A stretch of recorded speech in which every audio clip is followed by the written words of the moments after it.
سلام كبرى تخاتلتي أنتورا تيفي نلومي كبح مصحفتي توكيسة كنببو كفتشو ألو بزبالكم مصحفتي نابخم كبل تبقيس اللخو تاريخاوي بوليتيكاوي قطباوي معوالتات برهاوا بلا الترق مصحفيا أزازة مركب كم بحلي اللبابس عرب لبيسوم نبرو قانقو عرب صبو غيروم زملكو كاهن أبال محبر لازاريست يوم እዚ ሕጂ ኣብ ዘመንና ዓሰብ ተባሂሉ ዝፅዋዕ ዘሎ ወደብን ከባቢውን ሽዑ እዋን ራስ ሉማቅ ወይ ዓሰብ ባያ ተባሂሉ ይፅዋዕ ነበረ።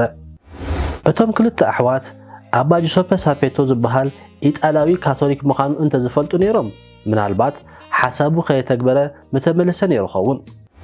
ክራይ መሬት ንሓደ ዓመት 6,000 ማርያ ተሬዛ ክኸፍል ተራዳዲኦም ኣብ ስምምዕ በፅሑ።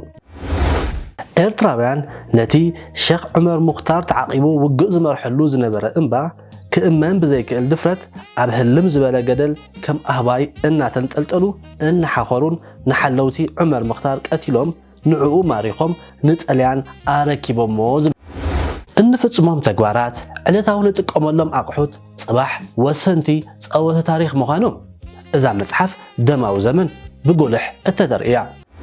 ህዝቢ ኤርትራ ቃልሱ ኣብ በረኻ ቃልሱ ኣብ ከተማ ከመይ ዝመስል ብግዜ ብወ ዝፀመመ ውበ ክብል ይነብር ዝብል ኣባህላ ንሰምዕ ኢና። እዚ ካበይ ዝተበገሰ እዩ? ውግእ ሩባ በለሳኸ ከመይ ነበረ? ኣብ መጻጣኣ ገዛእቲ እናተረኸት ኤርትራ ቅድሚ መግዛእቲ ኢጣልያ ከመይ ትመስል ነይራ? እዛ መጽሓፍ ኣብ ናይ ሓሳብ ፈረስ ተወጢሕካ ንቅድሚትን ድሕሪትን እናተጓዓዝካ ታሪኻዊ ፖለቲካዊ ቁጠባዊ ምዕባለታት በረሃዋ ቢላ እተርኢ መጽሓፍ እያ። ናይ ታሪክ መጽሓፍቲ ተዘከርቲ ሰባት ፍጻሜታት ጽዋታት ወይ ኣፈ ታሪክ መጽሓፍ ደማዊ ዘመን እውን ብተደጋጋሚ እንሰምዖ ሰባት ፍጻሜታት ከመይ ይመስሉ ብንጹር እያ ተብርህ። ንኣብነት ሰባርና ኹራ ዝብል ክንደይ ግዜ ሰሚዕና ንኸውን? እቲ ጎመራ እናተባህለ ዝተደርፈሉ መጽሓፍ ዝተደረሰሉ ብስሙ ባንክ ዝተሰመየሉ ዘርኣይ ደረስ እውን ኣካል ዛ መጽሓፍ እዩ። ንዘርኣይ ደረስ ብኸመይና ንፈልጦ?